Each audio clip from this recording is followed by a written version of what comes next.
करीब आधा दर्जन जीप और 50 से ज्यादा जवानों के साथ ITBP commander Gaurav Prasad Kanpur police commissioner कार्यालय पहुंच जाते हैं और पूरे ऑफिस को छावनी में तब्दील कर देते हैं, जहां पर ऑफिस में चप्पे चप्पे पर आपको आईटीबीपी का जवान राइफल के साथ खड़ा हुआ दिखाई पड़ रहा होगा। अब आपके मन में सवाल उठ रहा है कि कमांडर इतनी भारी फोर्स के साथ कानपुर पुलिस कमिश्नर कार्यालय क्यों पहुंचे। दरअसल ये सारे जवान और कमांडर अपने एक साथी की लड़ाई लड़ रहे हैं। वो साथी जो पिछले एक हफ्ते से अपनी मां का कटा हुआ हाथ एक छोटे फ्रीजर में रखकर दर दर भटक रहा है। कानपुर पुलिस स्टेशन से लेकर एसपी कार्यालय हर जगह जो है इंसाफ के लिए मांग कर रहा है, लेकिन उसकी सुनवाई करने के लिए कोई भी तैयार नहीं है। और जब पानी सिर से ऊपर उतर चुका था तो कमांडर अपनी भारी फोर्स के साथ कानपुर पुलिस कार्यालय पहुंचे हैं। दरअसल मामला यह है कि आईटीबीपी का एक जवान विकास सिंह की मां निर्मला देवी की तबीयत 13 मई को अचानक खराब हो जाती है, सांस लेने में दिक्कत आने लगती है, जिसके चलते जवान अपनी मां को कार में बिठाकर पारस अस्पताल ले जा रहे थे। लेकिन काफी ट्रैफिक और मां की तबीयत समय के साथ बिगड़ने के चलते विकास अपनी मां को नजदीकी अस्पताल कृष्णा हॉस्पिटल में भर्ती करा देते हैं।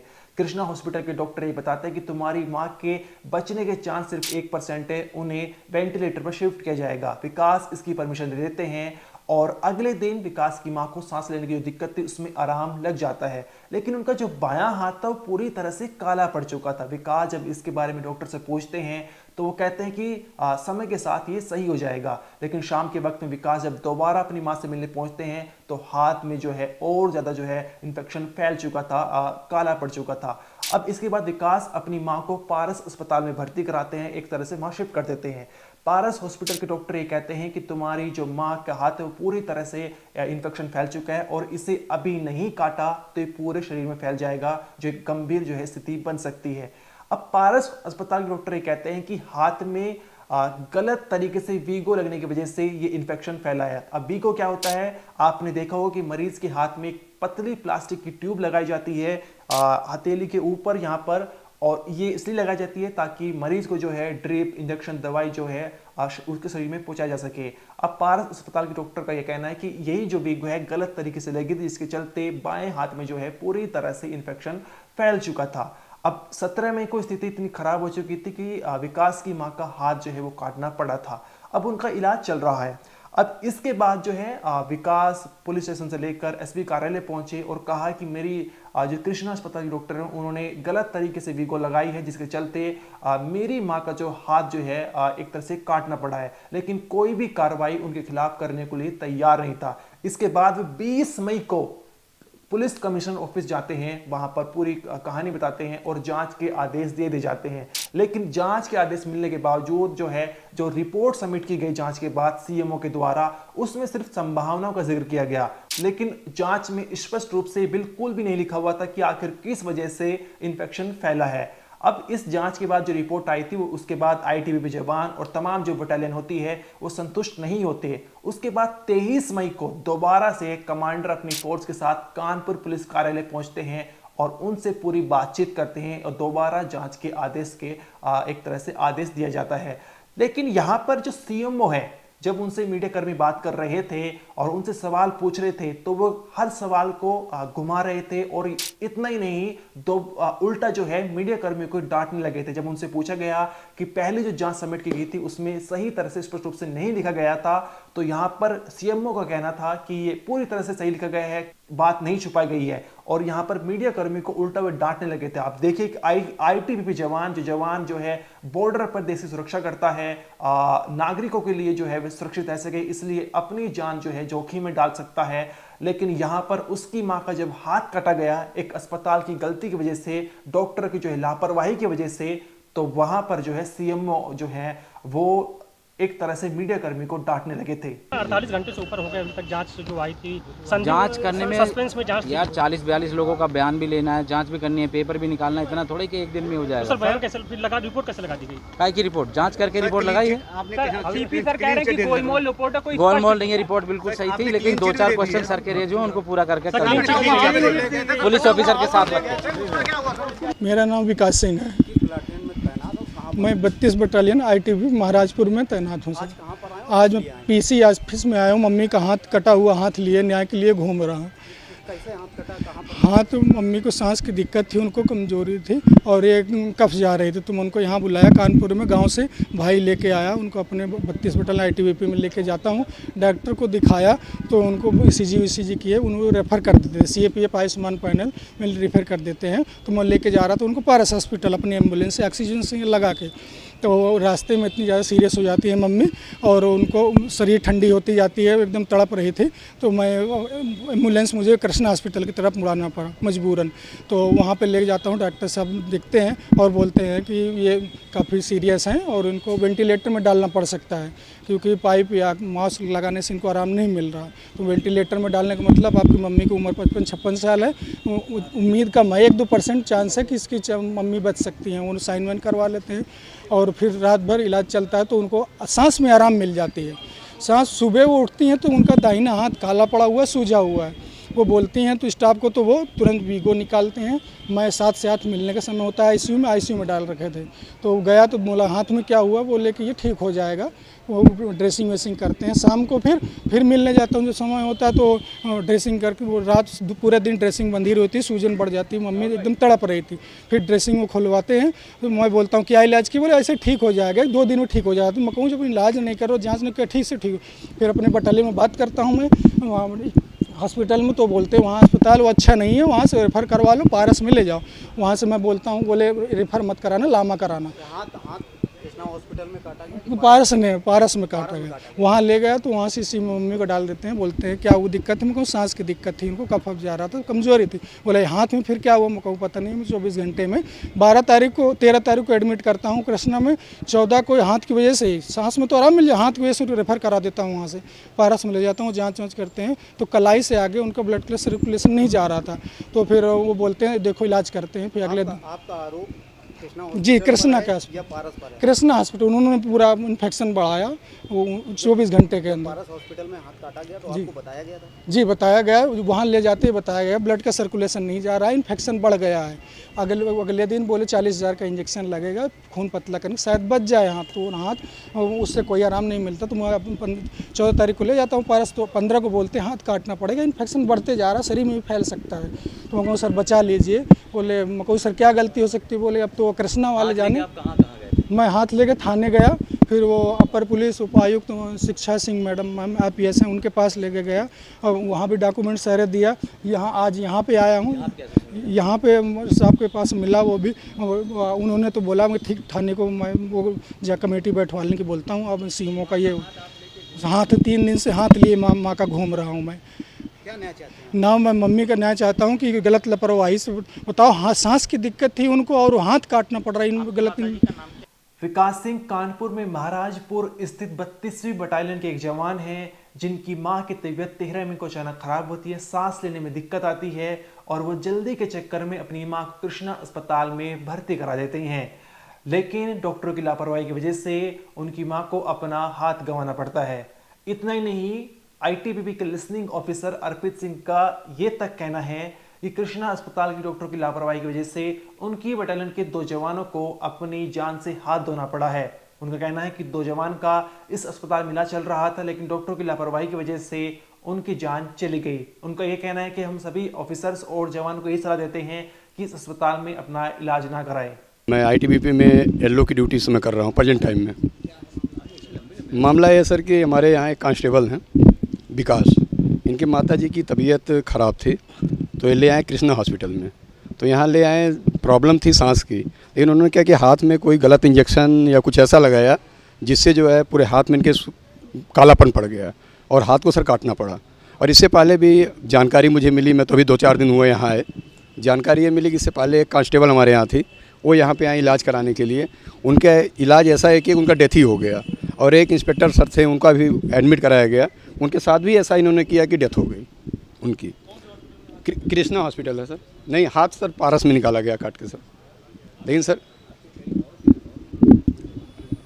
हाँ 2 जैसे सर हमारे ITBP है सर, ITBP में ऐसा होता है कि हम सबका CRPF का एक वो बनता है, आयुष्मान कार्ड बनता है। इसमें कुछ पैनल होते हैं हॉस्पिटल के, जिसमें फ्री इलाज जो है किया जाता है। तो इसमें हॉस्पिटल इन पैनल हमारा था, कृष्णा हॉस्पिटल। नहीं नहीं सर, हमारे यहाँ से हटा दिया गया। हम सब अपने विभाग से जो हमको नॉलेज मिली सीओ साहब के द्वारा और सबके द्वारा कि हॉस्पिटल को हटा दिया गया था, लेकिन ये जल्दबाजी में क्यों लेकर आए यही बता सकते हैं। जांच रिपोर्ट में आज सुबह मैं 11:30 बजे सीएमओ ऑफिस पहुंचा, तो वहाँ हमको बैठा के रखा गया और हमको ना रिपोर्ट के बारे में कुछ बताया गया, ना वहाँ जाने दे रहे थे। और शाम के टाइम जब 7:30 बज गया तो उसके बाद जो है सीएमओ साहब बोले रिपोर्ट सीपी महोदय को जो है भेज दिया गया है। तो हम सर से रिक्वेस्ट किए, सर इसमें आपने किया क्या? तो उन्होंने कहा कि हमने ऐसा किया है कि जो कृष्णा हॉस्पिटल है वो हाथ का एंजियोग्राफी जो है वो किया था और जो है एको टीएमटी किया था, जबकि सर हमारा एक सीएपीएफ कार्ड बनता है। जब सीएपीएफ कार्ड बन जाता है तो सीएपीएफ कार्ड से जो हमारे हॉस्पिटल इन पैनल होते हैं उसमें हमारा फ्री इलाज होता है। तो हमारा जो जवान था वो लेकर अपनी माँ को कृष्णा हॉस्पिटल गया, लेकिन जो कार्ड उसका है वो एक्टिव नहीं था। तो वहाँ जो टेस्ट वगैरह हुए हैं, जो उन्होंने किया टेस्ट, दवा ववा जो भी किया, उसका कार्ड से पेमेंट नहीं हो पाया। और जब माँ का उसके हाथ काला पड़ गया, जब वो जवान देखने जा रहा है तब भी ये देखने नहीं दे रहे हैं हाथ को, बोल रहे हैं आजकल में ठीक हो जाएगा। जब आप ये जानते थे, आपने एंजियोग्राफी किया था, तो जवान को अपनी माँ से क्यों नहीं मिलने दिया? आपको मिलने देना चाहिए था ना जवान को, क्यों नहीं मिलने दिया? आपने मिलने दे जवान को, आपने जवान को भी नहीं मिलने दिया। और उसके बाद आपने बिल भेजा है, उस बिल में ना एंजियोग्राफी की है ना एको टीएमटी है। फिर भी जो हमारे जो बोर्ड सीएमओ साहब के द्वारा गठित किया गया था, उन्होंने क्या किया, अपने रिपोर्ट में ये दिखा दिया है कि हाथ का एंजियोग्राफी हुआ है और एको टीएमटी हुआ है। आप बताइए, कोई आदमी अगर मर गया है तो क्या वो जिंदा हो जाएगा? नहीं होगा ना। लेकिन हमारे सीएमओ साहब की जो टीम है वो मरे हुए को भी जिंदा कर देती है, वो मरे हुए को भी जिंदा कर देती है। तो इस तरह जब एक जवान को न्याय नहीं मिलेगा तो हमको तो ये नहीं लगता कि आम जनता को कभी न्याय मिल सकता है मेडिकल पे। हम संतुष्ट नहीं, हम दूसरी टीम गठित करवाना चाहते हैं और दोबारा जांच करवाना चाहते हैं।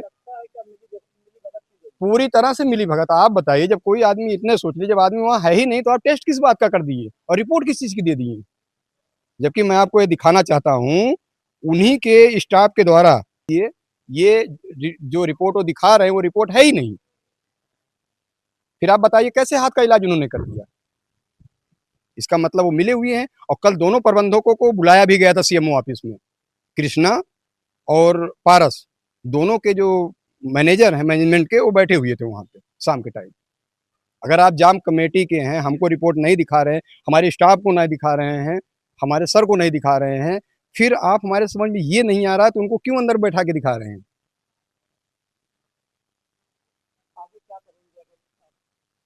अभी तो हमारे जो सीनियर जो निर्णय लेंगे वही किया जाएगा। फिलहाल सीनियर का जो निर्णय आएगा उसी के अनुरूप हम जो है काम करेंगे। विकास सिंह पूरी तरह टूट चुके थे और कोई भी पुलिस ऑफिसर उनकी बात सुनने तक तैयार नहीं था, जिसके बाद उनकी बटालियन के ऑफिसर और जवान उनके साथ खड़े होते हैं, हाथ से हाथ मिलाते हैं और पहली बार 20 मई को आईटीबीपी जवान विकास सिंह कानपुर पुलिस कमिश्नर के कार्यालय पहुंचते हैं, वहां पर अपनी बात रखते हैं। उसके विजुअल्स आप देख सकते हैं कि उनके हाथ में छोटा सा फ्रिज है जिसमें उनकी मां का कटा हुआ हाथ है। वो पूरी कहानी बताते हैं, कृष्णा अस्पताल की डॉक्टर की लापरवाही बताते हैं और साथ ही बताते हैं कि किस वजह से उनकी मां को अपना हाथ गंवाना पड़ा, जिसके बाद जांच के आदेश दिए जाते हैं। लेकिन जो जांच रिपोर्ट आज सामने आई थी सीएमओ की तरफ से, उससे संतुष्ट नहीं थे आईटीबीपी जवान विकास सिंह, जिसके बाद 23 मई को कमांडर गौरव प्रसाद तमाम फोर्स और 50 जवान के साथ पुलिस कमिश्नर कार्यालय पहुंचते हैं और वहां पर दरख्वास्त करते हैं कि दोबारा जांच के आदेश दे दिए जाए, जिसके बाद एडिशनल कमिश्नर विपिन ताड़ा ने दोबारा से जांच के आदेश दे दिए हैं। में कुछ दिवस पूर्व एक आईटीबीपी के जवान एक एप्लीकेशन लेकर आए थे जिसमें कि उनका आरोप था कि अस्पताल द्वारा लापरवाही पूर्वक इलाज करने के कारण उनकी माताजी का हाथ काटना पड़ा। इस पर माननीय उच्चतम न्यायालय के आदेशानुसार प्रकरण, क्योंकि मेडिकल नेग्लिजेंस से संबंधित था, तो उसे सीएमओ साहब को प्रेषित किया गया, जिस पर कि उनके द्वारा नियमानुसार डॉक्टरों के कमेटी गठित करवा के सभी एस्पेक्ट की जाँच करवाई गई। जो रिपोर्ट आई उसको लेकर प्रार्थी आज पुनः अपने अधिकारीगणों के साथ प्रस्तुत हुआ और उसने कुछ बिंदुओं पर आपत्ति जताई, जिस पर कि सीएमओ साहब से वार्ता की गई और दोनों पक्षों की रजामंदी से जो आपत्ति के बिंदु थे उस पर पुनः जांच के लिए राजी हुए हैं। दोनों पक्षों की बात हुई है और इसमें जो भी जांच के बाद तथ्य सामने आएंगे उसी आधार पर इसमें अग्रिम विधिक कार्रवाई की जाएगी। किन बिंदुओं पर आप क्लीन चिट दे दी थी या कुछ और क्या? ये बिंदु प्रार्थी द्वारा अपने जो आपत्ति पत्र है उसमें दिए गए हैं, जो कि एक लिफाफे में माननीय सीएमओ साहब को प्रेषित किए गए हैं, और इसमें जो भी जांच आएगी उसके बाद ही इसमें कुछ कहना उचित है, क्योंकि ये मेडिकल नेग्लिजेंस का केस है और पूरा प्रकरण इलाज से संबंधित है। क्या इलाज सही डायग्नोसिस हुआ, क्या उसका सही समय पर सही इलाज किया गया, क्या सही दवाएं दी गई, ये सभी एक मेडिकल ओपिनियन का मामला है, जो कि मेडिकल एक्सपर्ट ही इसमें बता सकते हैं। और उसमें जो आपत्ति है प्रार्थी की, उसको दोनों पक्षों से वार्ता कर, सीएमओ साहब से वार्ता कर उनको प्रेषित किया गया है, और इसमें जल्द ही जो रिपोर्ट आएगी उसी आधार पर अग्रिम कार्रवाई इसमें की जाएगी। तो जवान यहाँ पर इस तरीके की दिखने लगी, ऐसा लगा उन्होंने घेराव कर लिया है, पूरा कमिश्नरेट कब्जे में ले लिया है, सशस्त्र बल के साथ आकर के खड़े हो गए। इस तरीके के हालात को लेकर के जो स्थितियाँ बनी, क्या बात में चर्चा हुई? इसमें जो आईटीबीपी का जवान था वो अपने कई वरिष्ठ अधिकारियों के साथ यहाँ पर आए थे वार्ता करने के लिए। उस दौरान उनके जो हमराह थे वो बाहर खड़े थे। इस पर जो उनसे वार्ता की गई, उन्हें समझाया गया, तो उन्होंने अपने जवानों को वापस भेज दिया, और उन्हें ये बताया गया उनके द्वारा कि ये कोई इस प्रकार का काम नहीं था, ये केवल वार्ता करने के उद्देश्य से आए थे, और वार्ता करने के पश्चात वो संतुष्ट हैं, और जो इनका पत्र है वो सीएमओ साहब से वार्ता कर उन्हें प्रेषित किया गया है। जो भी तथ्य सामने आएंगे उसी आधार पर आगे कार्रवाई की जाएगी। जो हमारे अभी आप सबको पता होगा, जो जवान की माता का हाथ कट गया है, उसी रिलेशन में मैंने कल जो है सर से अपॉइंटमेंट लिया था। मैं कमिश्नर सर से मिलने के लिए आया था, और आज मैं और मेरे अधिकारी और जवान आए थे यहाँ पे। मैं अंदर सर के पास बैठा हुआ था, बाहर जवान खड़े थे, तो शायद मीडिया ने थोड़ा इसको गलत लेवल पे गलत रूप से ले लिया है। हमने कोई ऐसा घेरने वेरने या कुछ ऐसी कोई कार्रवाई नहीं हुई है। कमिश्नर सर की तरफ से पूरा सपोर्ट है हमें, और जो भी जांच रिपोर्ट इस मामले में आएगी तो न्याय होगा। सर के ऊपर हमें पूरा भरोसा है। बस इतना ही कहना चाहता हूँ। धन्यवाद। महाराजपुर स्थित 32वीं बटालियन के कमांडर गौरव प्रसाद का यह कहना है कि जो मीडिया में दिखाया जा रहा है कि आईटीबीपी वर्सेस पुलिस हो गया, ऐसा कुछ नहीं है। पुलिस हमारा सहयोग कर रही है। वहीं पुलिस कमिश्नर का कहना है कि जांच के बाद अगर ये पाया जाता है कि कृष्णा अस्पताल के डॉक्टर की लापरवाही थी, इसकी वजह से विकास सिंह की मां को अपना हाथ गंवाना पड़ा, तो उनके खिलाफ कार्रवाई भी की जाएगी। इस मामले में इतना ही। आपका जो भी कहना है कमेंट सेक्शन में बताइए। इस वीडियो में इतना ही। आप देखते रहिए क्राइम तक।